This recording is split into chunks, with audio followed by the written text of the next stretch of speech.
যেই না অন্ধকার হয়ে গেছে, সুদামা কানাইকে খুঁজে পাচ্ছে না, পাগলের মতো ডাকছে, কানা সুদামা,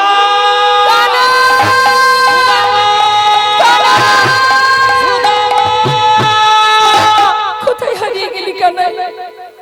অন্ধকার রাত, আমি তো তোকে দেখতে পাচ্ছি না, এতটাই অন্ধকার হয়ে গেছে যেন মনে হচ্ছে রাত হয়ে গেছে।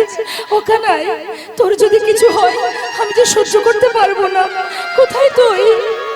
কানাই কানাই বলে ডাকতে ডাকতে হঠাৎ কানাইকে দেখতে পেয়ে বুকের মধ্যে জড়িয়ে ধরে সুদামা নয়নের জলে বুক ভাসিয়ে কাঁদছে। কানাই রে, একটা গাছের ডাল এসে পড়েছে সুদামার পিঠে, সুদামা চমকে উঠেছে, কানাইকে জিজ্ঞাসা করছে, কানাই তোর গায়ে লাগেনি তো? বল না কানাই, তোর কষ্ট হয়নি তো? কানাই বলছে, সুদামা তুই আমার কথা ছেড়ে দে, গাছের ডাল পড়েছে তোর কাঁধে, আমার কেন লাগবে বল? তোর কষ্ট হয়েছে সুদামা। সুদামা বলছে, কানাই রে, আমি তো সাধারণ ব্রাহ্মণের ছেলে, জীবনে অনেক আঘাত কষ্ট যন্ত্রণা আমি সইতে পারি, কানাই তুই পারবি না, তুই না রাজা ছেলে, তুই রাজপুত্র। কানাই রে, আমি যত সময় আছি তত সময় তোর এতটুকু আঘাত আমি লাগতে দেব না, তুই একটু চিন্তা করিস না। দুইজনে ওই ঝড় বৃষ্টির মধ্যে দিয়ে একটা গাছে বসে আছে, গাছের ডালে উঠে বসেছে। সুদামা এক ডালে বসেছে, কানাই এক ডালে বসেছে। মা চিন্তা করছে একটু বৃষ্টি বন্ধ হোক, তারপরে যাব। এত বৃষ্টি এত ঝড়, পথঘাট দেখা যাচ্ছে না। এবার বসে থাকতে থাকতে খিদে পেয়ে গেছে, ভাবছে তাই তো মা যে ছোলা পাঠিয়েছিল একটু খাই। যেই না একটা ছোলা মুখে দিতে যাবে, হঠাৎ মনে পড়ে গেল কানাইকে দিয়ে খেতে হবে, যে মা বলেছিল কানাইকে দিয়ে খেতে, কিন্তু ওকে দেব কি করে? ও তো অনেক দূরে। ঠিক আছে, ওর জন্য একটু রেখে দেব, আমি ওর কাছে যখন যাব ওকে দিয়ে দেব। এখন তো আমি খাচ্ছি, একটা একটা করে খাচ্ছে। এদিকে বৃষ্টিতে ভিজে গেছে, ঠক ঠক করে কাঁপছে, আবার একটা দুটো করে ছোলা নিচে পড়েও যাচ্ছে। আর ছোলা যখন পড়ছে, ঠিক কানাই যে ডালে বসে আছে তার সামনে দিয়ে ছোলা পড়ছে মাটিতে। কানাই দেখতে পেয়ে মনে মনে ভাবছে, সুদামা তুই ছোলা খাচ্ছিস বন্ধু? মা যে বলেছিল আমাকে দিয়ে খেতে, তুই আমাকে দিলি না। গোবিন্দ খুব চতুর মা, কি অপূর্ব লীলা তার। ডাকছে, সুদামা বন্ধু, বল কানাই।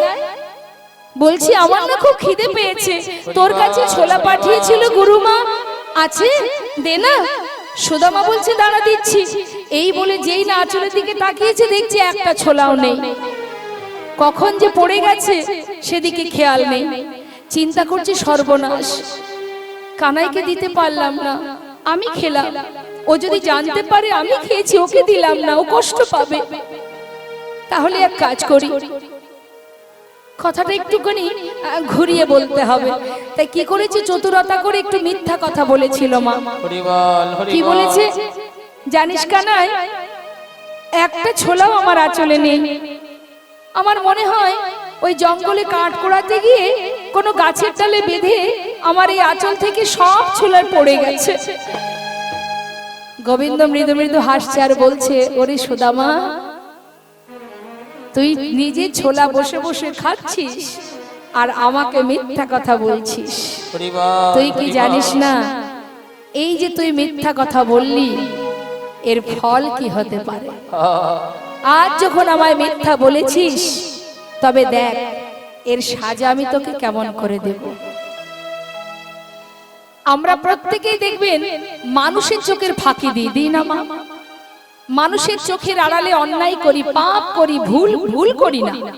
জেনে শুনে কেউ ভুল করে না, ইচ্ছাকৃত অপরাধ অন্যায় করে না দেখে ভাবে ও তো দেখতে পাচ্ছে না, চুরি করে করছি, ও যদি দেখতে না পায় তাহলে আর সমস্যা কোথায়? কিন্তু মাথায় রাখবেন, মানুষের চোখের ফাঁকি দিয়ে অনেক কিছু খাটে, অনেক কিছু করা যায়। কিন্তু প্রত্যেকটা কর্মের যে ফল সেটা কিন্তু তোমার জন্য গোছানো থাকবে। নিতাই গৌর হরি হরি বল। এমন সময় আসবে একে একে সেই ফল যখন তোমার ভাগ্যে আসবে পড়বে, তখন কিন্তু সইবার মতো শক্তি তোমার আর থাকবে না। তার প্রমাণ নবদ্বীপে চাপাল গোপাল যে শ্রীবাসের ঘরে মহাপ্রভু হরিনাম করছে শুনে রাতের অন্ধকারে ভবানী মায়ের পূজার সজ্জা নিয়ে ছড়িয়ে ছিটিয়ে ভেঙে চুরে ছাগ মুন্ড দরজায় ঝুলিয়ে মদের ভাণ্ড ভেঙে রেখেছিলেন, জবা আতর তন্ডুল সব ছড়িয়ে রেখেছিলেন। ভেবেছিলাম চাপাল গোপাল এটা ভেবেছিল যে আমি যে কাজটা করলাম কেউ তো দেখতে পাইনি, সকালবেলা হলে সমস্ত নদেবাসী ওই শ্রীবাসকে সবাই অভিশাপ দেবে, সবাই নিন্দা করবে, সবাই ঘৃণা করবে, সবাই বলবে যে শ্রীবাস পরম বৈষ্ণব হয়ে সে মদের ভাণ্ড রেখেছে দ্বারে ভেঙে, তবে কি সে সুরাপান করে, তবে কি নিমাই শ্রীবাসের বাড়িতে কীর্তন করে না কুকর্ম করে। এটা কিন্তু চাপাল গোপাল ভেবেছিল যে এটাই হবে, কিন্তু হলো তার উল্টোটা। কি হলো মা? সারা রাত নাম গাইতে গাইতে প্রভু বলে উঠলেন, শ্রীবাস আজ আর হরিনাম করতে ভালো লাগছে না, তুমি দরজা খোলো, আমি মায়ের কাছে যাব। শ্রীবাস পণ্ডিত দরজাটা খুলে দেখছে ভবানী মায়ের পূজার সজ্জা ছড়িয়ে রেখেছে। শ্রীবাস সেই ভবানী মায়ের পূজার সজ্জাগুলো দেখে নিজে তো কাঁদছে, চিৎকার করছে, আর সেগুলো পরিষ্কার করছে।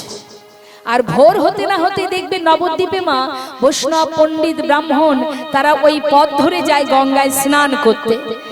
এখন গঙ্গায় স্নান করতে যাবার পথে শ্রীবাসের ঘরের দ্বারে এমন ভবানী মায়ের পূজার সজ্জা দেখে কেউ বা নিজেদের পৈতে ধরেছে, কেউ শিখা ধরে অভিশাপ দিচ্ছে। কি? শ্রীবাসের ঘরের শ্রীবাস পরম বৈষ্ণব, তার ঘরের সামনে এমন কুকর্ম যে করেছে তার নিস্তার নেই, সে ধ্বংস হয়ে যাবে। শ্রীবাস পণ্ডিত বলেছিলেন, তোমরা অভিশাপ করো না, যে জন আমার ঘরের সামনে এমন কুকর্ম করেছে সে আমাকে জানিয়ে গেছে, ওগো শ্রীবাস তোমার ঘরে করুণাময় দয়াল প্রেমময় নদিয়ার চাঁদ গৌর হরি পতিত পাবন তোমার ঘরে সর্বদাই হরিনাম করছে। আমার মতো পতিত পাষণ্ড এখনো নবদ্বীপে পড়ে আছে, তাই সমস্ত কিছু ছড়িয়ে ছিটিয়ে তোমাকে জানিয়ে গেলাম। শ্রীবাস তুমি তোমার করুণাময় গৌর হরিকে বলো আমার মতো পতিতকে যেন পার করে। তোমরা অভিশাপ দিও না, অভিশাপ দিও না। তাই মাগো, জীবনে তুমি যে পাপই করো না কেন, মানুষের চোখের আড়ালেই করো আর জেনে শুনেই করো, সাজা যে তোমায় পেতেই হবে গো, পেতে তোমাকে হবেই। এমনই সাজা তোমার জন্য বরাদ্দ থাকবে যে সারা জীবনে কাঁদলেও শেষ হবে না। তাই কখনো কোনো সময় কোনো পাপমূলক কাজ করতে নেই। দেখুন, শুধু যে ভগবানের সেবা দিলেই ধর্মের কাজ হয় তা নয়, ধর্ম মানেই যে শুধু ভগবানের সেবা তা কিন্তু নয়। তুমি অন্যায় করবে, পাপ করবে, মনের ভিতরে হিংসা, কালিমা, লোভ, লালসা, অন্যের ক্ষতি করবে, অন্যের প্রতি তোমার ক্রোধ, হিংসা থাকবে, তাহলে ভগবানের সেবা দিয়ে লাভ কি হবে? আগে নিজেকে পরিষ্কার করো, নিজের ভিতরটা পরিষ্কার করো। কারোর দিকে হিংসা করো না, কারোর ক্ষতি করো না, কারোর চোখের আড়ালে অপরাধ করো না। তোমার যেমন সামর্থ্য তুমি যতটুকু পারবে মানুষের উপকার করো। তুমি যা পারবে সেটা দিয়ে মানুষের দান করো, ভালোবাসো।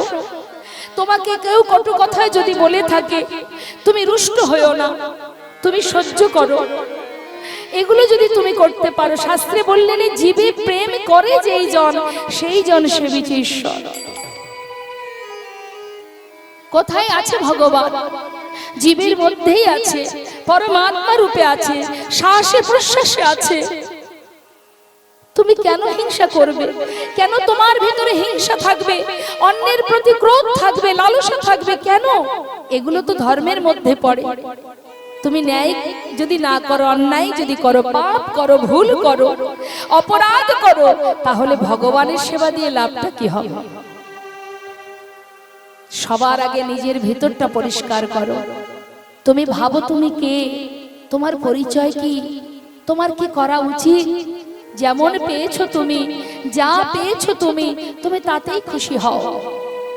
শুধু ভগবানের কাছে জানাও, দয়াময় তুমি যা দিয়েছো আমি তাতেই খুশি।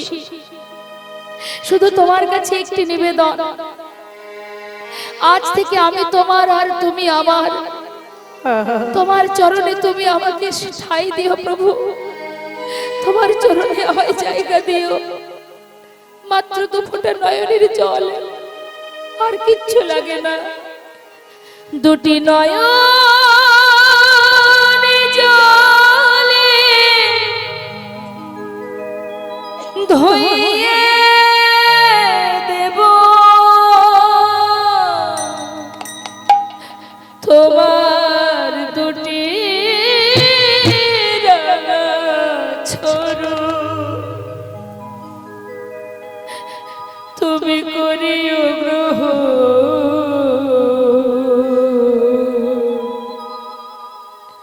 শ্রী সচিনন্দ।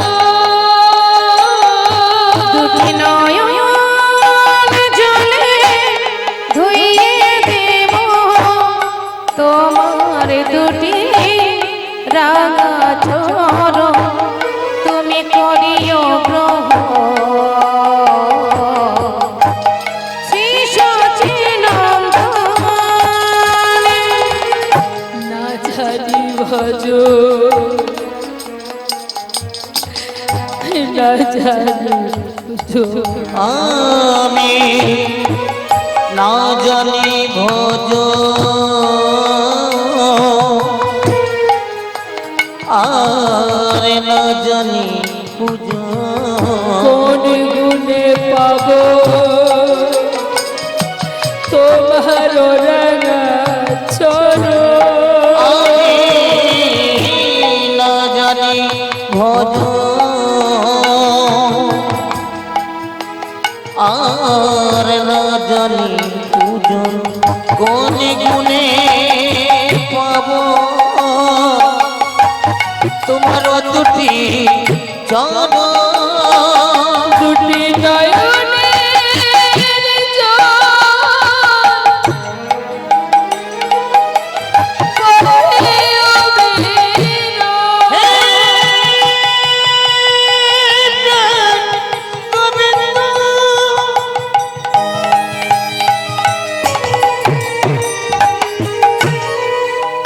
তুমি একবার কৃপা করো,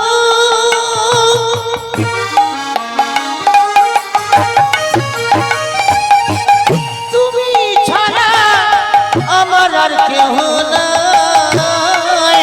হরি বল হরি বল।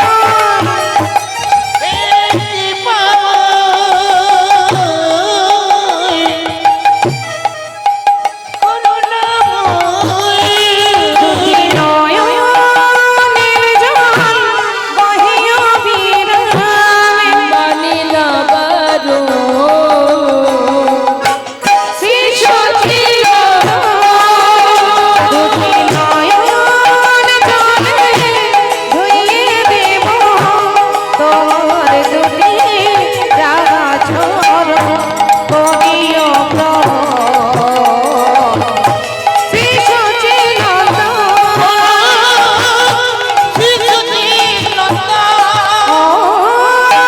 শ্রী সচিনন্দন। বাবা।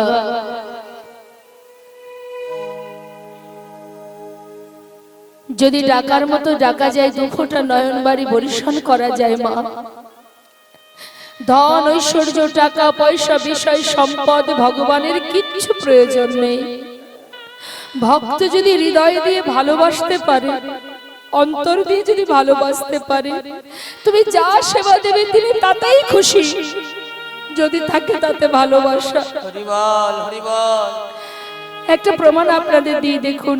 ডাকার মতো ডাকলে তার যে সাড়া পাওয়া যায়, আমরা মনে করি ভগবানকে ডাকতে গেলে বোধহয় অনেক কষ্ট করে করতে হয়, কিচ্ছু করতে হয় না।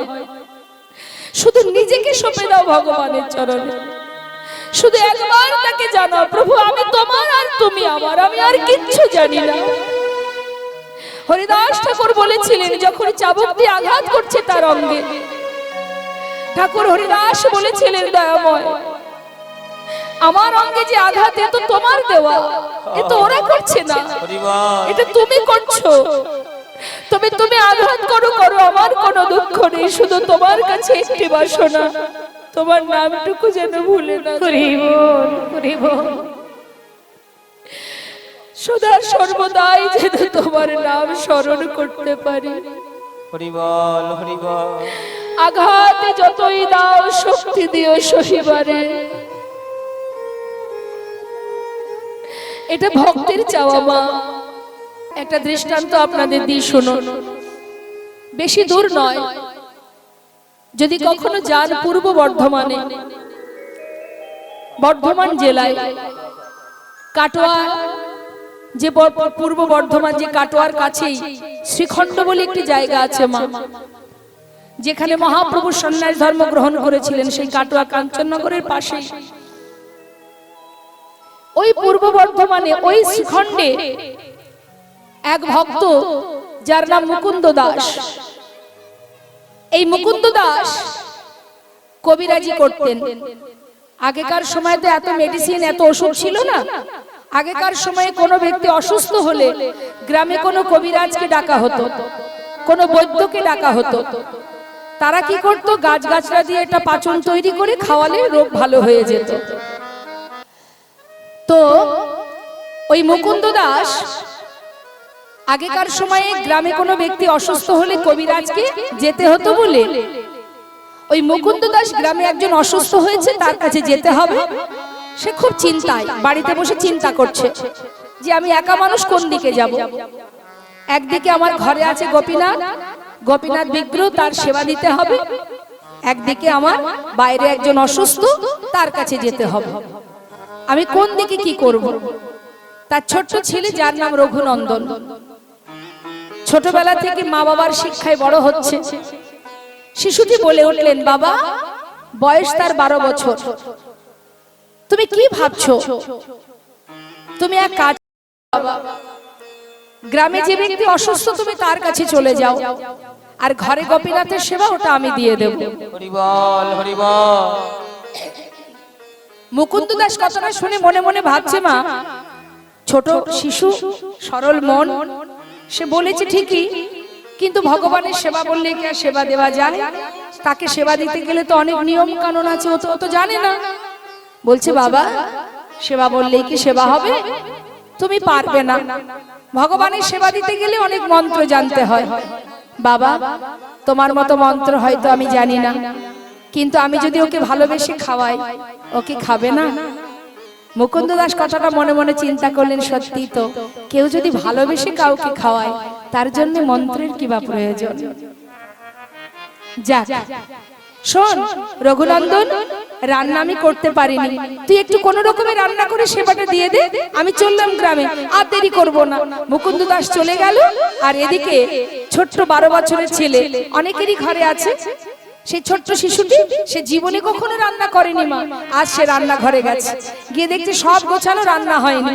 এবার কোন রকমের সমস্ত ব্যঞ্জন এক পাত্রে ঢেলে দিয়ে রান্না বসিয়েছে, আর মুখে বিড়বিড় করে বলছে, কানাই, এই যে ও গোপীনাথ, শোনো, আমি তো আগে কখনো রান্না করিনি, এই প্রথম করছি, জানি না কেমন হবে, যাই হোক একটু কষ্ট করে খেয়ে নিও। সে জানে আমি যেমন বাবার সন্তান, ও আমার বাবার সন্তান। সে কিন্তু জানে না যে এটা ভগবান কি পাথরের বিগ্রহ কি অন্য কোনো ব্যক্তি, এসব কিছু জানে না। সে জানে আমিও সন্তান, ও সন্তান। রান্না করেছে মা, কেমন রান্না করেছে? সিদ্ধ করেছে কোন রকম, এক পাত্রে ঢেলে নিয়ে ঠাকুর ঘরে গেছে, পাত্রটা রেখে ডাকছে, গোপীনাথ, ও গোপীনাথ, জানো আজ বাবা ঘরে নেই, আমি তোমার জন্য রান্না করেছি, শিগগিরই এসো, এসে খেয়ে নাও। জানি না কেমন হয়েছে, আমি জানি ভালো হবে না, তুমি আজ একটু কষ্ট করে খেয়ে নাও, কাল বাবা ভালো করে রান্না করে খাওয়াবে। সে তো আসছে না, বারবার ডাকছে, আসছে না কেন? চারিদিকে তাকিয়ে দেখছে কি ব্যাপার, আসছে না কেন? দেখছে দরজাটা খোলা। ও বাবা, দেখেছি তোমাকে খাওয়াবার সময় দরজা বন্ধ করে দেয়। দাঁড়াও দাঁড়াও, আমি দরজাটা বন্ধ করে আসি। দরজাটা বন্ধ করে দিল। গোপীনাথ, এবার এসো। তাও আসছে না। গোপীনাথ, আজ বাবা ঘরে নেই, তাই তুমি মান করে আসবে না? জানো, গ্রামে একজন অসুস্থ, বাবাকে যেতেই হবে, সেই জন্য তো আমি এসেছি। হরিবল হরিবল। আমি কোনোদিন রান্না করিনি গোপীনাথ, আজই করেছি তোমার জন্য। এসো না গোপীনাথ, খেয়ে নাও। আসছে না মা। আপনারাও তো ভগবানের সেবা দেন, আসে ভগবান, আসে না। সেও দেখছে আসছে না, কিন্তু আমাদের সেবা তার সেবা আলাদা। সে জানছে যে আসবে না, কেন কেন আসবে না, তার আবার রাগ হয়ে যাচ্ছে। শোনো গোপীনাথ, ভালো চাও চলে এসো, না হলে না দাঁড়াও। ছুটতে ছুটতে ঘর থেকে বাইরে বেরিয়ে একটা লাঠি জোগাড় করেছে মা। লাঠিটা নিয়ে এসে বলছে, দেখো গোপীনাথ, কি আছে আমার হাতে। আমি যখন না খাই, আমার বাবা আমাকে লাঠি হাতে রেখে আমাকে মেরে মেরে খাওয়ায়। হরিবল তুমি যদি হরিবল। না চাও, মার যদি খেতে না চাও, চলে এসো, না হলে এই লাঠি দিয়ে না আমি তোমাকে মেরে মেরে নিয়ে আসবো। এমন ভক্তি যদি কেউ করে, এমন ভাবে যদি কেউ ভালোবাসে, ভগবানের সাধ্য আছে পাথরে থাকার। হরিবল। সে পাথরের মধ্যে চঞ্চল হয়ে গেছে, অস্থির হয়ে গেছে, ছটফট করছে, কখন আমি বাইরে যাব। আমার ভক্ত আমাকে শাসন করার জন্য, আমাকে বকার জন্য লাঠি জোগাড় করে এনেছে। কতটা ভালোবাসলে যে ভক্ত আমাকে শাসন করবে, ভয় দেখাবার জন্য লাঠি আনতে পারে। আমি যে আর পারছি না। তিনি বিগ্রহ থেকে সচল মূর্তি ধারণ করেছে মা। ধারণ করে ওই পাতা আসনে এসে বসেছে। যেই না বসেছে, রঘুনন্দন ভাবছে, দেখেছো দিব্যি চলে এলো, আগে তো আসছিল না। আমি যে লাঠির ভয় দেখিয়েছি, ভয়ে চলে এসেছে। শিগগিরই খেয়ে নাও, বাবা জানো আজ ঘরে নেই, আমি তোমার জন্য রান্না করেছি। যেই না একটুখানি মুখে দিয়েছে, বাবা পাশে দাঁড়িয়ে জিজ্ঞাসা করছে, কেমন হয়েছে গোপীনাথ? ভালো হয়নি তাই না? কি করে ভালো হবে? আমি তো রান্না করতে জানি না। একটু কষ্ট করে খেয়ে নাও। ভগবান চোখের জলে বুক ভাসিয়ে কাঁদছে ভক্ত। কি করে বোঝাই তোমার, তোমার হাতে রান্না, তুমি যে আমার জন্য রান্না করেছো। যে ভক্ত ভগবানের জন্য রান্না করে, সে খারাপ হবে কেমন করে? এতে যে অনেক ভক্তি, অনেক প্রেম, অনেক ভালোবাসা মেশানো আছে, যে আমার কাছে অমৃত সুধা, আমি তোমায় বোঝাতে পারবো না। বহুদিন পর ভগবানের রান্না পেয়ে, ভক্তের রান্না পেয়ে সেবা করছে গোপীনাথ। সেবা করতে করতে প্রায় শেষ মা, আর অবশিষ্ট একটু আছে। এত ভালো লেগেছে, কারোর কথা মনে নেই। অবশেষে যেটুকু ছিল মুখে দিতে যাবে, এমন সময় পিছন থেকে রঘুনন্দন হাতটা চেপে ধরেছে। গোপীনাথ, এ তুমি কি করছো? সবই খেয়ে নেবে, আমাদের জন্য রাখবে না? আমার বাবা খায়নি, আমি খাইনি, আমাদের জন্য একটু রেখে দাও। ভগবান বলছে, জানো ভক্ত, এত ভালো রান্না হয়েছে তোমার হাতের, আজ আর আমার আর কারোর কথা মনে ছিল না।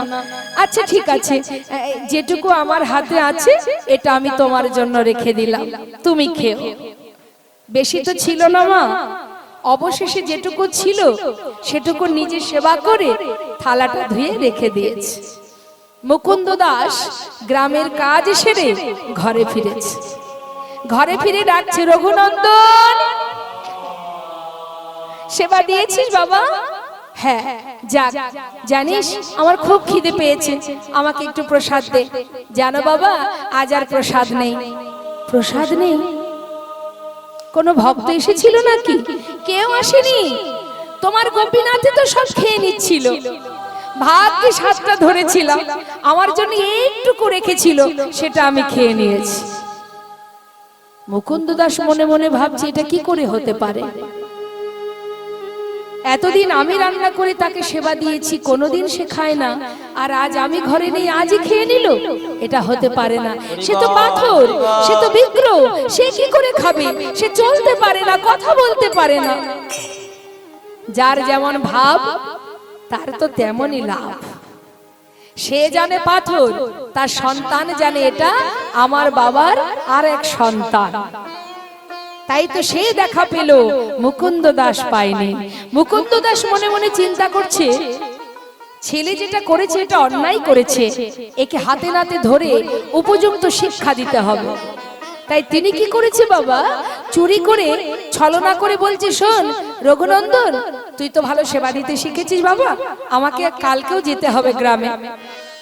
তাই তুই এক কাজ করিস, রান্না করতে হবে না, নাড়ু তৈরি করা আছে, গোপীনাথ নাড়ু খেতে ভালোবাসে, তুই নাড়ু সেবা দিয়ে দিস। মুকুন্দ দাস পরের দিন আর কোথাও যায়নি, কিন্তু মা সে মন্দিরের পিছনে দেয়ালে কান পেতে আছে। কেন? আজ সে শুনতে চায় আমার ছেলে যখন মন্দিরে যাবে সেখানে আর কেউ আসে কিনা। দেয়ালে কান পেতে আছে আর নাড়ু সাজিয়ে নিয়ে ছোট্ট 12 বছরের ছেলে রঘুনন্দন মন্দিরে ঢুকেছে। গোপীনাথ, ও গোপীনাথ, চিনতে পারছো আমায়? কাল এসেছিলাম, আজও এসেছি। শোনো, আজ কিন্তু আর ডাকতে পারবো না, শিগগিরই এসে খেয়ে নাও। যেই না বলেছে মা, ভগবান পাথরের বিগ্রহ থেকে সচল মূর্তি ধারণ করে চলে এসেছে। আজ আর বারবার ডাকতে হয়নি। এসে বলছে, ভক্ত আমাকে ডাকতে হবে না আর। হরিবল হরিবল। এই দেখো আমি চলে এসেছি, তোমার হাতে রান্না খাবো বলে আমি আর থাকতে পারলাম না। আর ডাকার কথা বলছো, যদি কোনো ভক্ত আমাকে ডাকার মতো ডাকে, যদি একবার ডাকতে পারে, ডাকার মতো একবার,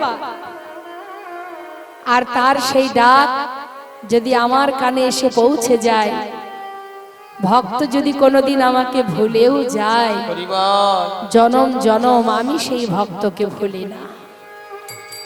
আমি এসেছি। কি এনেছো তুমি? নাড়ু?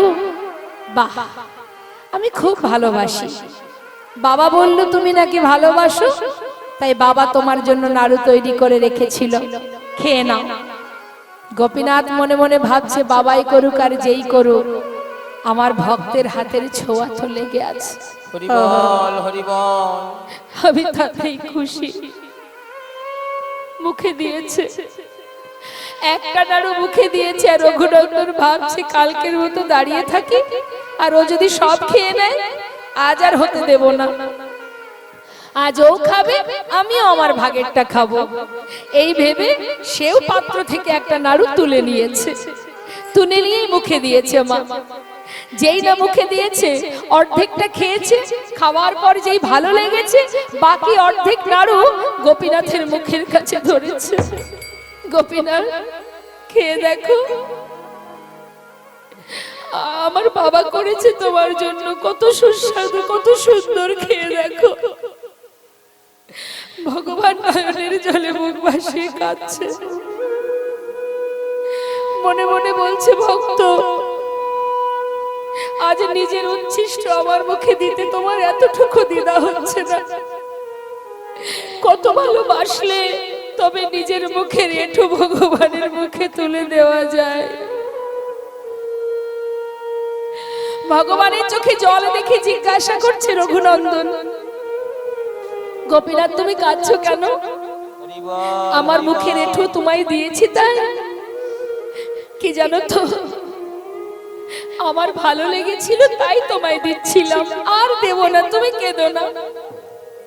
ভগবান বলে উঠলেন, না না, আমি সেজন্য কাঁদছি না।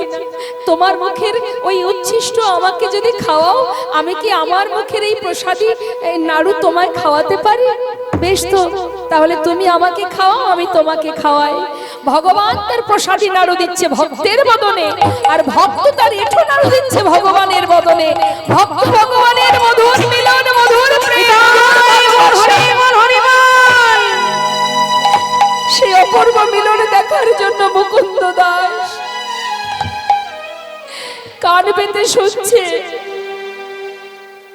যে কে যেন একজন কথা বলে, আমার পুত্র ছাড়া আরো একজনের কথা শোনা যায়, তবে কে সে? মুষ্টাক হাতে যেই না দরজা খুলেছে, তার আগেই ভগবান অর্ধনাড়ু হাতে নিয়ে বিক্রে মিলিত হয়ে গেছে। যে হাতে ছিল বাঁশি, সেই হাতে নাড়ু দেখে মুকুন্দ দাস ছুটে গিয়ে নিজের সন্তানের চরণটা জড়িয়ে ধরে কাঁদছে। আমায় ক্ষমা করে দে বাবা, আমায় ক্ষমা করে দে। আমি তোকে চিনতে পারিনি, আমি তোকে পরীক্ষা করেছি রে। তুই যাকে নিজের করে ভেবেছিস তার দেখা পেলি, কিন্তু আমি পেলাম না। এতদিন তার সেবা দিলাম, আমার এই জীবন যে অযোগ্য হয়ে গেল, অযোগ্য হয়ে গেল। চরণটা জড়িয়ে ধরে, সন্তানকে বুকে জড়িয়ে ধরে কাঁদছে আর বলছে, আয় বাবা আমার বুকে আয়। তোকে জড়িয়ে ধরে এতদিনের অযোগ্য দেহ আমি যোগ্য করি, এতদিনের অযোগ্য দেহ আমি যোগ্য করি। তোর মতো ভক্ত সন্তানে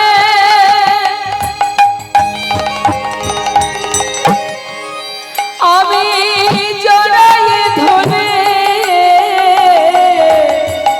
অযোগ্য দেহ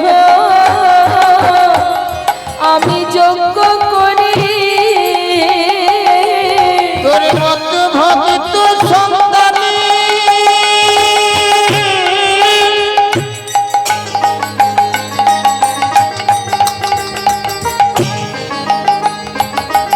আমি জড়াই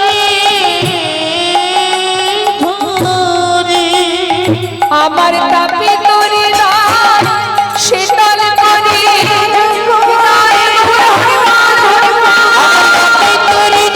শীতল করি, সন্তানে জানাইয়ে ধরি, আমার তাপে তোরে ভক্ত সন্তানে জানাইয়ে ধরি, ভক্ত সন্তানে যোগ্য করি। তাই মাগো, ভক্ত বললেই ভক্ত হওয়া যায় না। আজ দেখুন ওই ছোট্ট রঘুনন্দন 12 বছরের ছেলে যে অনায়াসে, ওই জন্য একটা কথা বলে না মা, যার হয় তার 9 হয়, যার হয় না তার 90তেও হয় না। অর্থাৎ ভজনের সময় শিশুকাল থেকে, শিশুকালে কৃষ্ণ ভজে কৃষ্ণ পাওয়ার আসে, যৌবনকালে কৃষ্ণ ভজে আসে কিনা আসে, বৃদ্ধকালে কৃষ্ণ ভজে জমের তর আসে। আজ সুদামা কানাইকে নিয়ে ফিরে গেলেন নিজের গুরুকুলে। এদিকে পরের দিন গুরুমা রন্ধনশালায় নেই। ঠিক সেই সময় চতুরতা করে গোবিন্দ সুদামাকে বলছে, সুদামা তুই আমাকে কতটা ভালোবাসিস রে? অনেক। আচ্ছা আস্তে বাবা, তুই আমাকে ভালোবাসিস, আজ আমি তোর কাছে একটা জিনিস চাইবো, দিবি? বল কি চাস, কি নিবি বল? শোন, রন্ধনশালায় গুরুমা নাড়ু তৈরি করে রেখেছে, তুই আমার জন্য 2টো নাড়ু নিয়ে আয়। সুদামা বলছে, এটা আবার কোনো ব্যাপার? দাঁড়া, আমি গুরুমাকে গিয়ে বলবো, গুরুমা আমাকে দিলে তোকে দিয়ে দেব। বলছে না, চুরি করে নিয়ে আসতে হবে, মাকে বলে নিয়ে আসলে হবে না। সুদামা বলছে, দেখ আমি তো চুরি বিদ্যা শিখি না কানাই, আমি চুরি করব কি করে? তার থেকে গুরুমাকে বললেই তো দিয়ে দেবে আমায়। কানাই বলছে, তুই না আমায় ভালোবাসিস, তুই না আমার বন্ধু? আরে বন্ধু, বন্ধুর জন্য এইটুকু করতে পারবি না? জানা ভাই, আমার জন্য চুরি করে নিয়ে আয়। সুদামা বলছে ঠিক আছে, আমি তো তোকে ভালোবাসি কানাই, তবে গুরুদেব আমাকে বলেছি কোনোদিন মিথ্যা কথা বলবে না, অন্যায়মূলক কাজ করবে না। কিন্তু কানাই, আজ আমি গুরু বাক্য উপেক্ষা করে তোকে ভালোবাসি বলে, তোর মান দেব বলে আমি চুরি করতে যাব। তবে হ্যাঁ, তুই কিন্তু দরজায় বসে থাকবি, যদি দেখিস গুরুমা আসছে আমাকে একবার ইশারা করে জানাবি, কেমন? বেশ। যেই না দরজায় গোবিন্দ বসেছে, সুদামা ভিতরে গেছে। মা নাড়ুর পাত্র থেকে দুটো নাড়ু তুলেছে, এমন সময় পিছন থেকে দরজায় বসে বসে কানাই ডাকছে, গুরুমা, ও গুরুমা, শিগগির এসো। তুমি মনে করো আমি তোমার ঘরে নাড়ু চুরি করে খাই? আজ হাতে নাতে প্রমাণ, ওই দেখো কে তোমার ঘরে নাড়ু চুরি করে খায়। ভয়ে ভীত হয়ে সুদামা কানের সামনে এসে দাঁড়িয়ে ঠক ঠক করে কাঁদছে। হরি বল, হরি বল। গুরুমা শাসন করলেন, আঘাত করলেন। সুদামা বলে উঠলেন, কানাই রে, জানি না তুই কোন পাপের সাজা নিলি, কোন কারণে আমায় এত বড় আঘাত দিলি। কানাই, তুই তো জানিস আমি চুরি করতে জানি না, আমি তোর জন্য চুরি করলাম। অকারণে মায়ের কাছে তুই আমাকে চোর বানিয়ে দিলি। কানাই, আমি না তোকে প্রাণের থেকে বেশি ভালোবাসি, জানিস? তুই বুঝবি না কানাই, আমার মা বলে তুই নাকি ভগবান। আমি জানি না তুই ভগবান কিনা, যদি সত্যি ভগবান হয়ে থাকিস, আজ আমি এই গুরুকুলে দাঁড়িয়ে প্রতিজ্ঞা করলাম, জীবনে কোনোদিন যত কষ্ট, যত দুঃখ, যত যন্ত্রণায় আসুক না কেন, এই সুদামা যদি দারিদ্রতার অন্ধকারে না খেয়ে যদি মারাও যায়, তোর কাছে কোনোদিন দুহাত পেতে আমি কিছু চাইবো না। গোবিন্দ মৃদু মৃদু হাসছে আর বলছে, তবে তুইও শোন, তুই যতদিন আমার কাছে না চাইবি আমিও তোকে কোনোদিন কিছু দেব না। দুইজনের প্রতিজ্ঞা হয়ে গেল। কিছুদিন গুরুকুলে থেকে শিক্ষা সম্পন্ন করে আপন আপন গন্তব্যস্থলে সবাই চলে গেল। গুরুদেব বিদায় দিলেন, তোমরা ফিরে যাও, তোমাদের শিক্ষা পরিপূর্ণ শিক্ষা হয়ে গেছে। ভগবান চলে গেল আবার দ্বারকায়, সেখানে গিয়ে রাজা হয়ে তিনি রাজত্ব করতে লাগলেন। সুদামা চলে গেল নিজের ঘরে। সুদামার উপযুক্ত বিবাহের বয়স হয়েছে বলে তার মাতা পিতা দুজনে সুকন্যার সন্ধান করে সুদামার বিবাহ দিলেন। সুদামা গ্রামের গর্ব, সবার অহংকার, সে মস্ত বড় বিপ্র, মস্ত বড় পণ্ডিত। তাই গ্রামবাসী সবাই গর্বের সহিত বলে যে সুদামা শুধু তোমার গর্ব নয়, আমাদের সবার গর্ব, কারণ সুদামা আমাদের গ্রামের মস্ত বড় বিপ্র হয়েছে। সুদামা কি করে মা, ওই গ্রামের ভিতরে ছোট ছোট বাচ্চাদের একটা পাঠশালা তৈরি করে সেখানে ছোট ছোট শিশুদের যে শিক্ষা দেয়, সেখান থেকে যা কড়ি পায় তাতে তার দিন কেটে যায়। এইভাবে সুখে দিন কাটতে কাটতে সুদামার বিবাহ হলো, সন্তানও হলো। এদিকে রইল ভগবান একটার পর একটা পরীক্ষা করতে শুরু করে দিল। ভগবান দ্বারকায় বসে বছরের পর বছর চলে যায়। এবার ভগবানের হঠাৎ সুদামাকে পরীক্ষা করার জন্য তার জীবনের সমস্ত সুখ একটা একটা করে কাটতে শুরু করে দিল। কি অপূর্ব লীলা! সুদামার জীবন থেকে সমস্ত সুখ প্রভু কেড়ে নিচ্ছেন কেন? ওই যে প্রতিজ্ঞা করেছিল জীবনে কিছু চাইবো না, তাই গোবিন্দ চিন্তা করছে আমি ওর কাছ থেকে সব যদি কেড়ে নিই, আমিও দেখব কত সময় না চেয়ে থাকতে পারে। হরি বল, হরি বল। প্রথমত কেড়ে নিল মা বাবাকে। যেই মা বাবা চলে গেলেন, সংসারের পুরো দায়িত্ব সুদামার কাঁধে পড়ে গেল। কিছুদিন যেতে না যেতে পাঠশালাটা বন্ধ করে দিলেন ভগবান। কোনো না কোনো ছলনা, কোনো না কোনো কারণবশত ওই যে ছোট ছোট বাচ্চাদের শিক্ষা দিত পাঠশালা, সেটা বন্ধ হয়ে গেল। যেই পাঠশালা বন্ধ হয়ে গেল, সুদামা করবে কি? এবার ভিক্ষার ঝুলি কাঁধে নিয়ে দাঁড়ে দাঁড়ে ভিক্ষা করে দিন কাটাতে লাগলেন। একটু একটু করে পিতৃ সম্পদের যা ছিল সব শেষ হয়ে গেল মা, আর কিছু রইল না। দেখতে দেখতে সর্বহারা হয়ে সন্তানকে নিয়ে, স্ত্রীকে নিয়ে, পরিবার সাথে করে নিয়ে এক গাছতলাতে সার করল। কি লীলা দেখুন! কিন্তু তথাপিও সুদামার মুখে একটাই নাম, কৃষ্ণ কৃষ্ণ কৃষ্ণ কৃষ্ণ। গাছতলাতে দিন কাটে বাবা। স্ত্রীর পরনে একটা বস্ত্র মা, সারা জায়গায় ছেঁড়া, লজ্জা ঢাকার জায়গা নেই, ওই একটা বস্ত্রেই তার দিন কাটে। সন্তানদের পরনে বস্ত্র নেই, ঝড় বৃষ্টি শীত গরম প্রখর রোদ্দুর রাত দিন ওই গাছতলাতেই কেটে যায়। আর সুদামা কোনোদিন ভিক্ষা পায়, কোনোদিন পায় না। যেদিন না পায় সেদিন বাচ্চাদের কোলে করে নিয়ে সারা রাত কৃষ্ণ কৃষ্ণ কৃষ্ণ হরিবল হরিবল। যেন মনে হয় নামেই তার তৃষ্ণা মেটে, নামেই তার ক্ষুধা মিটে যায়। তাই তো শাস্ত্রেও বলে বাবা, এই নামের সুধা যে বা করে ক্ষুধা তৃষ্ণাটা হয় অবসান। এই নামের শোধা যে বা করে ক্ষুধা তৃষ্ণা তার হয় অবসান। এই নামের সুধা যে বা করে ক্ষুধা তৃষ্ণাটা হয় অবসান। অন্তরে সদা কৃষ্ণ নাম যে অন্তরে সদা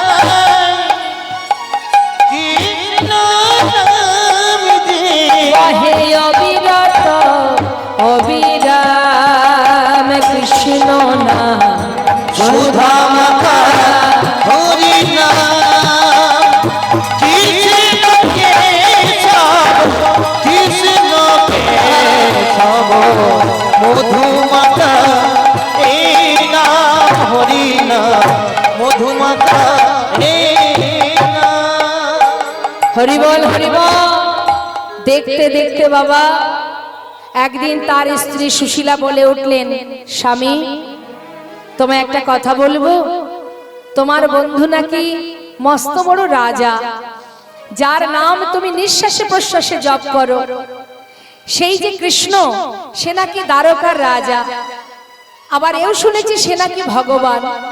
আচ্ছা স্বামী, যার বন্ধু ভগবান, যার বন্ধু রাজা, আজকে তার জীবনে এত কষ্ট, স্বামী তুমি কি পারো না তোমার বন্ধুর কাছ থেকে কিছু চেয়ে নিয়ে আসতে? হরিবল সুশীলা, যা বলেছো বলেছো, আর বলো না। আমি কোনোদিন ওর কাছে কিছু চাইতে পারবো না, কারণ আমি প্রতিজ্ঞাবদ্ধ, জীবনে যদি না খেয়ে মারাও যায় আমি ওর কাছে কিছু চাইবো না। তাছাড়া ও তো আমার বন্ধু। আজ আমার এই দারিদ্রতা, আজ আমার এত কষ্ট, এত অভাব, আর এই দুঃখের দিনে আমি যার জন্য কোনোদিন কিছু করতে পারলাম না, তার কাছে গিয়ে আমি হাত পাতবো কি করে? আমি চাইতে পারবো না। বলে উঠলেন সুশীলা, স্বামী ঠিক আছে, কিচ্ছু চাইতে হবে না, চাওয়ার দরকার নেই। আচ্ছা স্বামী, তোমার কি মন চায় তাকে একবার দেখবার? কি যে বলো না সুশীলা, বন্ধুকে দেখতে মন চাইবে না? বন্ধুকে দেখতে কার না ভালো লাগে? বন্ধুর কাছে যেতে সবার ভালো লাগে। কিন্তু কি করব বলো, আমার যে অবস্থা, সেই বাল্যকালের বন্ধু আমার, সে তো এখন দ্বারকার রাজা। আমার কথা কি আর তার মনে আছে? সে কবেই ভুলে গেছে। কি যে বলো না স্বামী, যাকে তুমি এত ভালোবাসো, শ্বাসে প্রশ্বাসে যার নাম জপ করছো, সে তোমায় ভুলবে কি করে? সুশীলা, তুমি বলছো? হ্যাঁ স্বামী, তুমি যাও, তোমাকে কিচ্ছু চাইতে হবে না। যার জন্য তুমি পাগল, সর্বদাই যার নাম করো, আমার বিশ্বাস তার কাছে গিয়ে যদি কটা দিন তুমি থাকো, তোমার ভালো লাগবে। যাও স্বামী, যার এত কষ্ট, একটু তো শান্তি পাবে, যাও। সুশীলা, কি করে যাব বলো? এতগুলো বছর পর যাব, খালি হাতে কি করে যাই বলো? স্বামী বেশ, তুমি ঘরে থাকো, আমি দেখছি কিছু করা যায় কিনা। সুশীলা ধনী পরিবারের কন্যা মা, সে ধনী পরিবারের কন্যা হয়েও দাঁড়ে দাঁড়ে ভিক্ষা করছে। আমায় ভিক্ষা দাও গো। কার জন্য ভিক্ষা করছে? গোবিন্দের জন্য সবার ঘরে ঘরে গিয়ে বলছে, আমায় ভিক্ষা দাও গো নগরবাসী, ভিক্ষা দাও আমায় ভিক্ষা দাও গো নগরবাসী, ভিক্ষা দাও আমায়। তোমরা ভিক্ষা দাও গো নগরবাসী, ভিক্ষা দাও আমায়। তোমরা ভিক্ষা দাও গো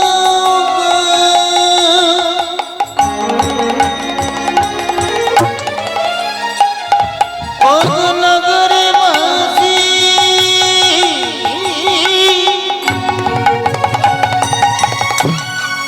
ভিক্ষা দাও আমায়।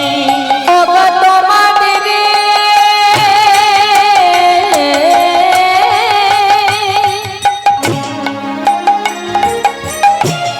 তোমাদের ভিক্ষার দ্রব্য পাবে সে মোরা। ও তোমাদের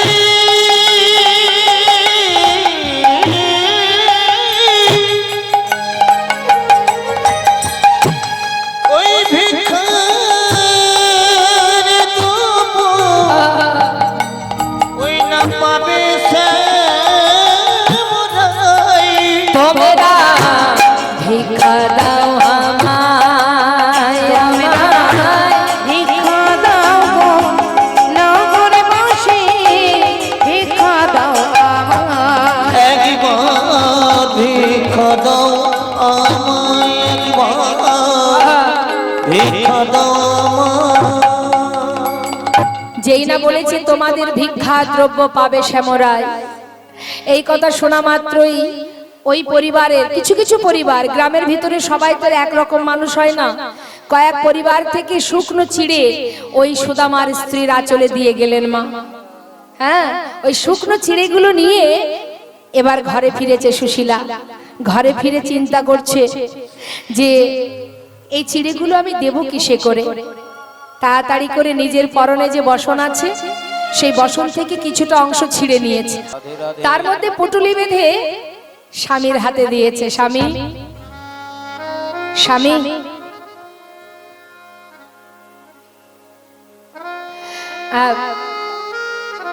আজকের এই পুটুলিটা তুমি নিয়ে যাও, যার জন্য ভিক্ষা করেছি তার জন্য। আজকের এই চিড়ের, এই যে চিড়ে, এই যে ভিক্ষার দ্রব্য, এই ভিক্ষার দ্রব্য থেকে একটা দানা না তুমি খাবে, না আমি খাবো, না সন্তান খাবে, কেউ খাবে না। যার জন্য ভিক্ষা করেছি তার জন্য নিয়ে যাও। সুদামার আনন্দ ধরছে না মা, কাঙাল ভিখারি, কিন্তু মনে বড় আশা। কোথায় যাচ্ছে? গোবিন্দ দর্শনে যাচ্ছে। কোথায়? বন্ধুর সঙ্গে দেখা করতে। আহা, তাই চিড়ের পটুলিটা বুকের মধ্যে চেপে ধরে এবার যাচ্ছে।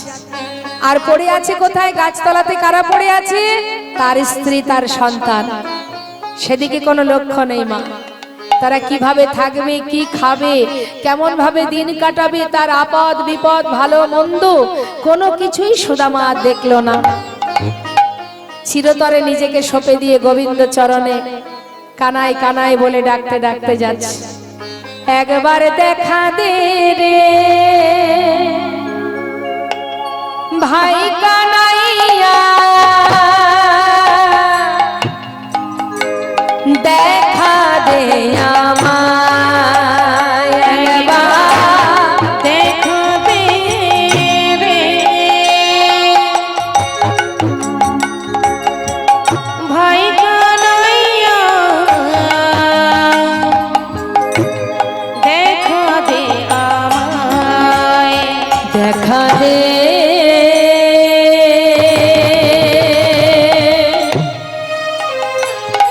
ওরে কানাইয়া আমার,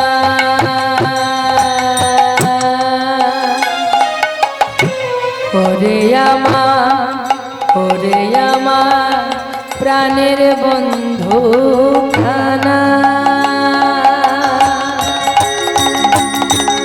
একবার দেখা দে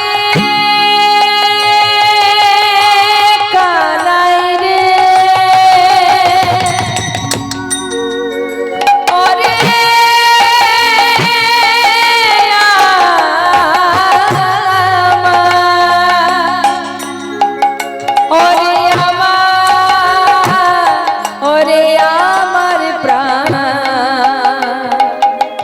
প্রাণের বন্ধু প্রাণের বন্ধু কানাই রে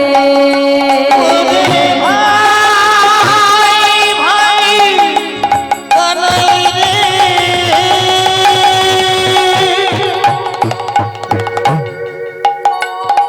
আমি কতদিন তোরে দেখি না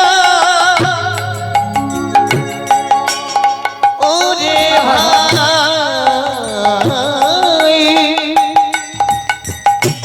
কানাই রে একবার দেখা দে ভাই কানাইয়া দেখা দে আমায় একবার দেখা দে রে ভাই কানাইয়া দেখা দে আমায় একবার দেখা দে আমায় যাচ্ছে পথে মা আর মনে মনে ভাবছে কি জানি চিনতে পারবে তো চিনতে পারবে তো আমি তো সেই কাঙাল বন্ধু যাকে জিজ্ঞাসা করছে বলো না কোন পথে যাব দ্বারকা বলে দাও না ভগবান কি জানে না মা সবই তো জানে তিনি কিন্তু সবই জানে বাবা তিনি সোনার সিংহাসনে বসে মনে মনে চিন্তা করছে মা যে আমার বন্ধু আসছে আমার দ্বারে কতক্ষণে এসে দাঁড়াবে সেই অপেক্ষায় বসে আছে রূপকিনী সত্যভামা কাঁদছে আর বলছে হে প্রভু তোমার ভক্তকে আর কত কাঁদাবে দেখো পাগলের ন্যায় ছুটে আসছে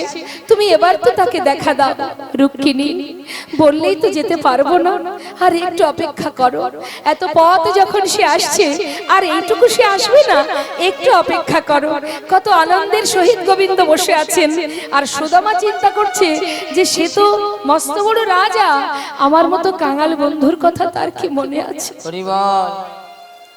এতদিন তাকে দেখিনি সে তো এক যন্ত্রণা আর দেখার পরে যদি চিনতে না পারে সে যে আরো বড় যন্ত্রণা আমি সহ্য করব কি করে যাব না এক এক সময় এক এক চিন্তা করছে আবার ভাবছে এসেছি যখন একটু যেই দেখি যেই না দ্বারে এসে পৌঁছালো মা বিশাল প্রাসাদ প্রাসাদ দেখে এক দৃষ্টিতে সেই প্রাসাদ দেখছে আর মনে মনে ভাবছে এত বড় রাজ্যের রাজা আমার বন্ধু কানাই কিন্তু আমি তো দিনহীন কাঙাল যদি চিনতে না পারে শুকনো চিড়ে এনেছি ওর জন্য ও তো খাবে না কি করে খাবে যে রাজভোগ সেবা করে সে আমার এই চিড়ে খাবে কি করে না না এ আমি দিতে পারবো না নিজের বসন অঞ্চলে লুকিয়ে রেখেছি দাড়িকে বলছে এই দাড়ি তোরা বলতে পারিস এখানে আমার বন্ধু কানাই আছে কিনা दारी जी बोलছে कौन हो तुम कहां से आए हो तुम्हारा नाम क्या है আমায় চিনবি না আমি বৃন্দাবন থেকে আসছি বল না এখানে আমার বন্ধু কানাই আছে बोलছে देखो इधर कोई कानाई वाला नहीं है वो जो राजा है ना उसका नाम है कृष्ण कृष्ण জানিস দারি যে কৃষ্ণ সেই তো কানাই একটু দে না আমায় ভিতরে যেতে দে আমি একবার যাই আমার বন্ধুর সঙ্গে দেখা করে আসি দাড়িটাকে ঘাড় ধাক্কা দিয়ে তাড়িয়ে দিলেন মা ঘাড় ধাক্কা দিয়ে তাড়িয়ে দিচ্ছে কোথা থেকে এসেছে কাঙাল ভিখারি পাগলের বেশ সারা গায়ে নোংরা দুর্গন্ধ ভিখারি সে কিনা আমাদের রাজার বন্ধু বারবার তাড়িয়ে দিচ্ছে আর মহাজন লীলার পাশে দাঁড়িয়ে বলছে देखो देखो ये गरीबी का हाल कृष्ण के द्वार पे विश्वास लेके आया हूँ बचपन की यार है मेरा शान यही सोच के आस करके आया हो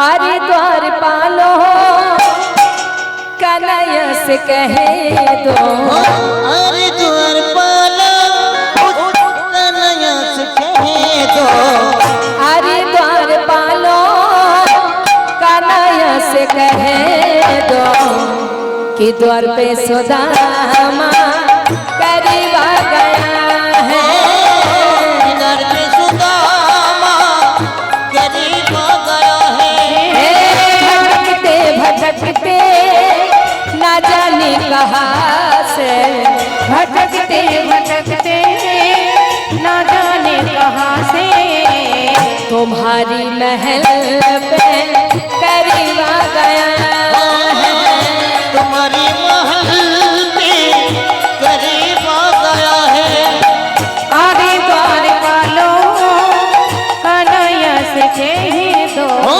हरिद्वार पालो उस कन्हैया से कहे दो कि द्वार पे सुदामा करीब आ गया है इधर पे सुदामा करीब आ गया है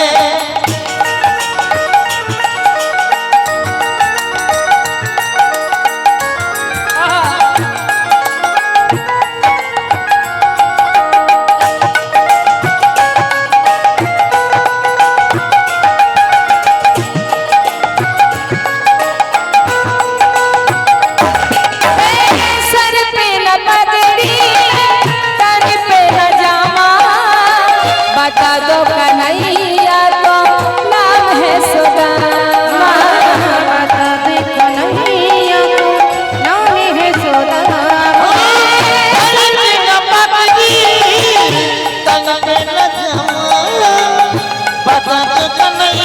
को नाम है सुदामा बता दो कन्हैया को नाम है सुदामा एक बार जाके कन्हैया से कहे दो एक बार जाके कन्हैया से कहे दो तुम्हारी महल पे करीब आ गया है तुम्हारे महल में करीब आ गया है हरिद्वार पालो कन्हैया से कहे दो इधर पे सुदामा करीब आ गया है द्वार पे सुदामा करीब आ गया इधर पे सुदामा करीब आ गया है দ্বারপাল কি করলেন সুদামাকে বাইরে রেখে ভিতরে গেলেন মহারাজের কাছে বার্তা নিয়ে আসতে কি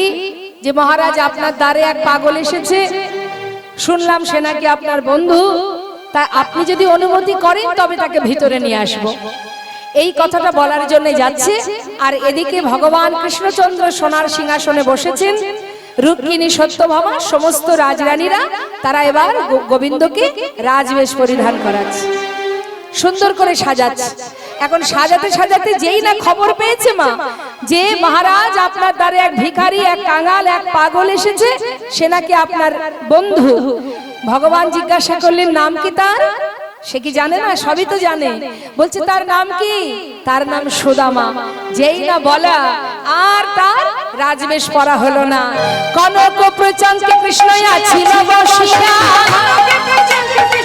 ছিল বসিয়া কনকে পুত্রে কিসে রাত্রে বসিয়া ভাইয়া চলিল আজ সুদামা শুনি ভাইয়া চলিল আজ সুদামা শুনি ওই রাতে ধেয়ে চলিল ধে চলিল ধেয়ে চলিল ধে চলিল ওই রাতে সুদামা সুদামা বলে ধেয়ে চলিল সুদামা বলে ধে চলিল ওই ভাইয়া চলিল দেখো সুদামা শুনি ভাইয়া চলিল আজ সুদামা শুনিয়া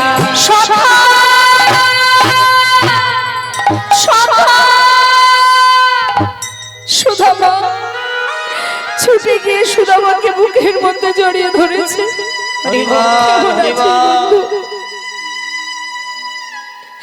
এতগুলো বছর পর মনে পড়লো তোর কেমন আছিস বল কেমন আছিস সুদামা বলছে কানাই তুই তুই আমাকে মনে রেখেছিস। আমি তো ভেবেছিলাম তুই আমায় ভুলে গেছিস। হরিবল হরিবল। আমি ভালো ছিলাম না কানাই, ভালো ছিলাম না। আজ তোকে দেখতে পেয়ে, তোর কাছে এসে, তোর পরশ পেয়ে আজ আমি অনেক অনেক ভালো কানাই, অনেক ভালো আছি। কানাই রে, তুই তো কত বড় রাজা, এই রাজ্যের রাজা। তোর পরনে রাজ বেশ থাকে। কানাই, আমাকে ছেড়ে দে, আমাকে ধরিস না। দেখছিস না কত নোংরা, কত কাদা দুর্গন্ধ লেগে আছে। হরিবল হরিবল। তোর অঙ্গে লেগে যাবে। কানাই বলছে, সুদামা এমন কথা বলিস না বন্ধু, তুই না আমার বন্ধু। বন্ধুর সুখ দুঃখ যদি আমি সমান ভাগে নিতে না পারি, তাহলে আমি তোর কেমন বন্ধু বল? কে রে, তোর অঙ্গে একটু মাটি, একটু কাদা লেগে আছে, সে তো ধুলেই পরিষ্কার হয়ে যাবে। এর জন্য এতগুলো বছর পর এসেছিস, তোকে একবার জড়িয়ে ধরবো না? চল ভিতরে চল। না না কানাই, আমি যাব না, আমাকে ভিতরে যেতে বলিস না। ওই দেখ সবাই দাঁড়িয়ে আছে তোর জন্য, আমি যাব না। রাজরানীদের সামনে আমি দাঁড়াতে পারবো না কানাই, এমন কথা বলিস না। সবাই যে বরণ ডালা হাতে করে দাঁড়িয়ে আছে, তোকে বরণ করবে। এত পথ হেঁটে এসেছিস, এখন কোথায় যাবি তুই? চল আমার সঙ্গে। জোর করে সুদামাকে নিয়ে গেলেন। রুক্মিণী, সত্যভামা সবাই মিলে তাকে বরণ করলেন। বরণ করার পর ভগবান সুদামাকে নিয়ে সোনার সিংহাসনে বসালেন। কোন সিংহাসন মা? দ্বারকার রাজ সিংহাসন। যেই না বসিয়েছে, সুদামা বসতে চাইছে না, জোর করে বসিয়েছে। কেন বসবি না? এটা তো তোর বন্ধুর আসন, তুই সেখানেই বসবি। জীবনে যার কপালে একটা চেয়ার জোটেনি, সে বসেছে সোনার সিংহাসনে। তাহলে জগতে ধনী কে মা? এই জগতের অর্থের ধনে ধনী হয়ে যেদিন যাবার সময় হবে, সেদিন সবকিছু কেড়ে নিয়ে খালি হাতে আমায় বিদায় দিয়ে দেবে। আর যেজন এ জগতের সম্পদের থেকে কাঙাল হয়ে, ভিখারি হয়ে, যেজন কৃষ্ণ ধনে ধনী হতে পেরেছে, সেই তো পেয়েছে ভগবানের সোনার সিংহাসন। জগতে সেই হচ্ছে ধনী, মহা ধনে ধনী, যেজন গোবিন্দ ধনে ধনী। আজ সোনার সিংহাসনে বসেছে, ভগবান ডাকছে, রুক্মিণী যাও যাও, জল আমার বন্ধু চরণ ধোয়াবো আমি, নিজে হাতে চরণ ধৌত করবো আমি। সুদামা বলছে, কানাই তুই আমার পায়ে হাত দিস না, তুই আমার পায়ে হাত দিবি না কানাই। কানাই বলছে, সুদামা তুই তোর ভক্তি ভালোবাসা দিয়ে আমাকে জয় করেছিস, আর আজ আমার ঘরে যখন তুই এসেছিস, তুই হলি বিপ্র পণ্ডিত। আজ যখন বিপ্র এসেছে আমার ঘরে, আমার কাজ আমায় করতে দে, বাধা দিস না বন্ধু। সোনার থালাতে সুদামা চরণ রাখিল,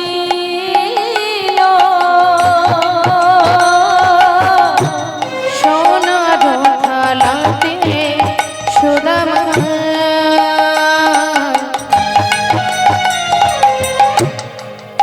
দেখো চরণ রাখিল, স্বর্ণ ভিঙ্গারের চরণেতে দিল, স্বর্ণ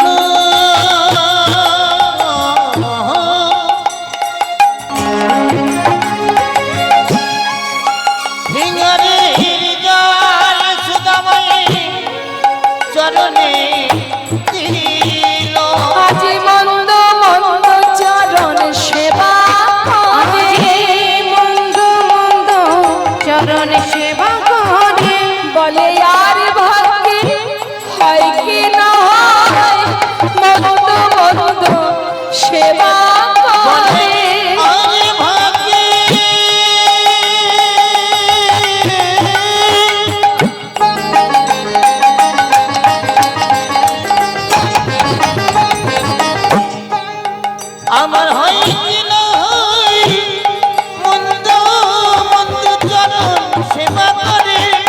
আজ নয়নে জলে চরণ ধোয়াইলি বলে আনন্দ হইল আমার। মনের আনন্দে চরণ সেবা করে আনন্দে জয় গুরু হরি মনের আনন্দে চরণ সেবা করে আনন্দ হইল আমার সেবা করে আনন্দ হইল আনন্দ হইল। ওমা চরণ ধৌত করছে আর দেখছে চরণ থেকে কত রুধির ঝরছে। ভগবান চরণ দুটি হাতে নিয়ে সেই চরণে নিজের নয়ন জল ফোঁটা ফোঁটা পড়ছে আর সুদামা কাঁদছে, গোবিন্দ কাঁদছে। বন্ধু, এ তোর কেমন ভালোবাসা! নিজের চরণ থেকে এত রুধির ঝরছে, সেদিকে তোর কোনো লক্ষ্য নেই। কতক্ষণে তুই বন্ধুকে দেখবি? এ কেমন প্রেম বন্ধু! আমি যে তোর ভক্তিতে বাধা পড়ে গেলাম। হরিবল হরিবল চোখের জলে চরণ ধোয়াচ্ছে আর জিজ্ঞাসা করছে ছলনা করে, কিরে এতগুলো বছর পরে এসেছিস, আমার জন্য কিছু আনিসনি? সুদামা বলছি, কানাই কিছু নিয়ে আসতে পারিনি বন্ধু। গোবিন্দ মনে মনে ভাবছে, তুই আমার জন্য এনেছিলি চিড়ে, কিন্তু আমায় দিতে পারছিস না। তুই চিন্তা করছিস আমি তো ক্ষীর ননি মাখন রাজভোগ সেবা করি, হরিবল হরিবল তোর আনা চিড়ে আমি খাবো না। কিন্তু তুই কি জানিস না সুদামা, আমার ভক্তরা আমাকে ভালোবেসে যা দেয় আমি যে তাতেই খুশি হই। নিতাই গৌর হরি হরিবল হরিবল। ওরে, বিদুরের ঘরের শাকন্ন সেবা করেছি আমি, সবরীর এঠু কুল খেয়েছি আমি, আর তোর আনা ছেড়ে আমি খাবো না। তুই কি করে ভাবলি বন্ধু? মনে মনে বলছে, ঠিক আছে তুই দিবি না, আমি সময় মতো ঠিক খেয়ে নেব। স্নান করিয়ে শুদ্ধ বসন পরিয়ে তাকে রাজভোগ সেবা দিল। সেবার পর সুদামা শয়ন মন্দিরে নিয়ে গিয়ে যেই না শয়নে দিয়েছে, সুদামা অনেক পথ হেঁটে এসেছে, ক্লান্ত শরীর, যেই শয়নে দিয়েছে ঘুমিয়ে পড়েছে।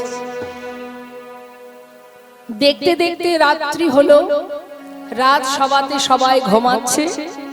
মধ্যরাত ভগবান নিজের শয্যা পরিত্যাগ করে এক পা দুপা করে সুদামার শয়ন মন্দিরে ঢুকছে। সুদামার শয়ন মন্দিরে ঢুকে দেখছি সুদামা ক্লান্ত শরীর ঘুমিয়ে আছে। গোবিন্দ এক পা দুপা করে ভিতরে প্রবেশ করে সুদামার বিছানায় সুদামার চরণের পাশে গিয়ে গোবিন্দ বসেছে। নিজে হাত দিয়ে চরণ দুটি ধরে সেবা করছে, হরিবল হরিবল যাতে বন্ধু ভালো করে ঘুমাতে পারে। চরণ সেবা করতে করতে দেখছি চরণ তলে কত কাটা ফুটে আছে। এত কাটা ফুটেছে তুই কি একবারও বুঝতে পারিসনি? কি করব আমি এখন? কেমন করে কাটা পরিষ্কার করব? একটা একটা করে নিজের হাত দিয়ে সেই কাটা পরিষ্কার করছে ভগবান কৃষ্ণচন্দ্র অনাদি আদি গোবিন্দ। চরণের কাটা পরিষ্কার করছে আর বলছে, ওরে সুদামা রে, ভক্ত আমার মাতা, ভক্ত আমার পিতা, ভক্ত আমার গুরু। হরিবল হরিবল ভক্ত দিলে খায়, না দিলে উপবাস যায়। ভক্তের হাতে প্রেমের ডোরি, ভক্ত যেদিকে ঘোরায় আমি সেই দিকে। কাটা পরিষ্কার করতে করতে একটা কাটা এতটাই ভিতরে ঢুকে গেছে, সেটাকে আর বের করতে পারছে না। কি করব আমি? ধীরে ধীরে চরণের তলে নিজের বদনটা নিয়ে নিজের দাঁত দিয়ে সেই কাঁটাটাকে ধরে জোর করে যেই না টেনে বের করেছে, সুদামা চমকে উঠেছে। আর যেই চমকে উঠেছে সুদামার কাপড়ের তলায় যে চিড়ের পুটলি ছিল সেটা নিচে পড়ে গেছে। সুদামা চমকে উঠে বলছে, কানাই তুই আমার ঘরে এসেছিস কেন? কানাই বলছে, সুদামা আমি একটু দেখতে এসেছিলাম, কিন্তু এর মধ্যে কি আছে দেখি। যেই না হাতে তুলে খুলতে যাবে এমন সময় সুদামা বলছে, তুই কিন্তু এটা খাবি না কানাই, তুই খেতে পারবি না কানাই, তুই এটা ছুস না কানাই, এটা তুই ধরবি না, আমায় ফিরিয়ে নে। কানাই বলছে, কেন ধরবো না, দেখি কি আছে, তুই না আমার বন্ধু, তোর সব কিছুর উপরে আমার অধিকার আছে। যেই না খুলেছে বাঁধন, খুলে দেখছে তার মধ্যে চিড়ে। কিরে, আমার জন্য চিড়ে নিয়ে এসেছিলি, দিলি না কেন? খেতে পারবি না কানাই। কেন খেতে পারবো না? তুই কি জানিস তুই কত ভালো কাজ করেছিস? আরে প্রতিদিন ননি মাখন ক্ষীর খেতে খেতে মুখে আমার আর কোনো স্বাদই নেই। এই যে আজকে চিড়ে এনেছিস, এই চিড়েটা খেয়ে আমি একটু মুখে স্বাদটা পাল্টাবো। ঠিক করেছিস। যেই না মুখে দিতে যাবে দেখছে চিড়েগুলো ভেজানো। ও, বুদ্ধি করে ভিজিয়ে নিয়ে এসেছিস, শুকনো চিড়ে খেতে গেলে মুখে ব্যথা লাগবে তাই? এই না হলে আমার বন্ধু, ঠিক করেছিস। সুদামা বলছে, কানাই আমি তো ভিজিয়ে নিয়ে আসিনি, তাহলে চিড়েগুলো ভিজে হলো কি করে? ওরে কানাই রে, পথে আসবার সময় তোর কথা ভাবতে ভাবতে আমি নয়নে জলে বুক ভাসায় কাঁদছিলাম। আমার মনে হয় কি জানিস, আমার চোখের জলে চিড়ে ভিজে গিয়েছে, আমার চোখের জলে চিড়ে ভিজে গিয়েছে। আমি কেমন করে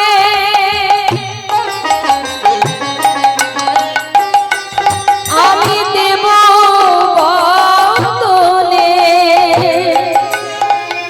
আমার চোখের জলে চিড়ে ভিজে গিয়েছে। ভাইরে আমি কেমন করে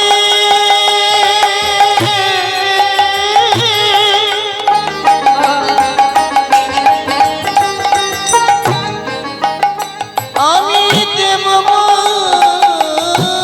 মদনে আমার চোখের জলে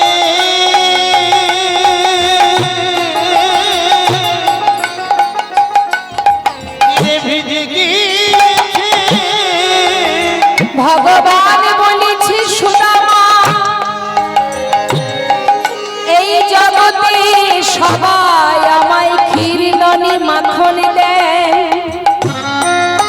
কিন্তু চোখের জলে ভিজানো চিড়ে কেউ দেয় না। আজ আমি তোর সামনে দাঁড়িয়ে প্রতিজ্ঞা করলাম, যে চিড়ে আমায় দিতে তোর দ্বিধা হলো, আগত কলি যুগে নদিয়ায় আমি গৌর হব। হরি বল, হরি বল। যদি কলির জীব সেবা দিতে চায়, যদি মাটির মালসায় জীবের দ্বারে দ্বারে ভিক্ষা করে, যদি আমায় চিড়ে ভোগ দেয় তবেই আমি গ্রহণ করব। হরি বল, হরি বল। এই আমি তোর সামনে প্রতিজ্ঞা করলাম, জীবের দ্বারে দ্বারে তুই যেমন করে ভিক্ষা করে আমার জন্য নিয়ে এসেছিস, তেমন করে কলির জীব যদি দ্বারে দ্বারে ভিক্ষা করে আমাকে চিড়ে ভোগ দেয়, আমি তবেই গ্রহণ করব। তাই কিন্তু মা কলিযুগে নিতাই গৌরের ভোগ কি হয়? চিড়ে ভোগ হয়, তাই না? ওই সুদামাকে কথা দিয়েছিল। আজ সুদামা রইল কানার কাছে কিছুদিন, আর এদিকে ভগবান রুক্মিণীকে বললেন, রুক্মিণী তুমি তো স্বয়ং লক্ষ্মী, আমার বন্ধু আমার কাছে কোনোদিন কিছু চাইনি আর চাইবেও না, তাই আমি তোমাকে বলি শোনো, ও যদি না চায় ওকে তো আমি দিতে পারবো না, তাই তুমি যদি পারো ওর সমস্ত দুঃখ দারিদ্রতাটা দূর করে দাও। পারবে রুক্মিণী? রুক্মিণী বললেন, কেন পারবো না, যদি আপনার অনুমতি থাকে আমি অবশ্যই পারবো। এবার বিশ্বকর্মাকে স্মরণ করে সেখানে স্বর্ণ প্রাসাদ, সোনার প্রাসাদ তৈরি করে দিয়েছিলেন মা। আর এদিকে সুদামা কিছুই জানে না, কিছুদিন কানার কাছে রইল। বিদায় নেবার সময় কানাই জিজ্ঞাসা করলেন, সুদামা কিছু বলবি, কিছু বলবি আমায়? না, শুধু তোর কাছে একটা বাসনা বন্ধু, যেমন করে মনে রেখেছিস আমায়, যেন আমায় ভুলে যাস না। কেমন? যেন সঙ্গ ছাড়া করিস না ভাই, সঙ্গ ছাড়া করিস না ভাই, এ জন্মে নয় জন্মে জন্মে সঙ্গ ছাড়া করিস না ভাই। জন্মে নয়, জন্মে জন্মে আমি আর কিছু চাই না কানা, আর তো কিছু চাই না বানা। সঙ্গ ছাড়া করিস না যেন ভাই, সঙ্গ ছাড়া করিস না ভাই। কানার কাছ থেকে বিদায় নিয়ে ফিরে গেল নিজ গন্তব্যস্থলে। সেখানে গিয়ে স্বর্ণপ্রাসাদ দেখে চিনতে পারছে না, ভাবছে কোনো ধনী ব্যক্তি করেছে, তাহলে আমার গিন্নি কোথায়? হঠাৎ দেখছি রাজরানীর বেশে ওই স্বর্ণপ্রাসাদ থেকে নিচে নেমে আসছে তার স্ত্রী সুশীলা। বরণডালা হাতে করে নিয়ে নিচে নেমে এসে স্বামীকে বরণ করলেন। স্বামী, তুমি কিছু না চাইলে কি হবে, তোমাকে সর্বসুখে সুখী করেছে তোমার প্রিয় বন্ধু গোবিন্দ। নিতাই গৌর হরি বল। বরণ করে সুদামাকে ঘরে নিয়ে গেল, নিয়ে যে দুজনে সুশীলা এবং সুদামা দুজনে গোবিন্দ সেবায় রত হলেন। এবার আমাদের লীলা বিশ্রামে যাবে, সবাই দর্শন করুন, সবাই মিলে আমরা গাইব কৃষ্ণ আর সুদামার ভক্ত আর ভগবানের মিলন হইল, ভগবানের মিলন হইল, ভক্ত আর ভগবানের মিলন হইল, ভগবানের মিলন হইল, প্রেমানন্দে বদন ভরে হরি হরি বল, প্রেমানন্দে বদন ভরে হরি হরি বলো, প্রেমানন্দে বদন ভরে হরি হরি বল, প্রেমানন্দে বদন ভরে হরি হরি বলো।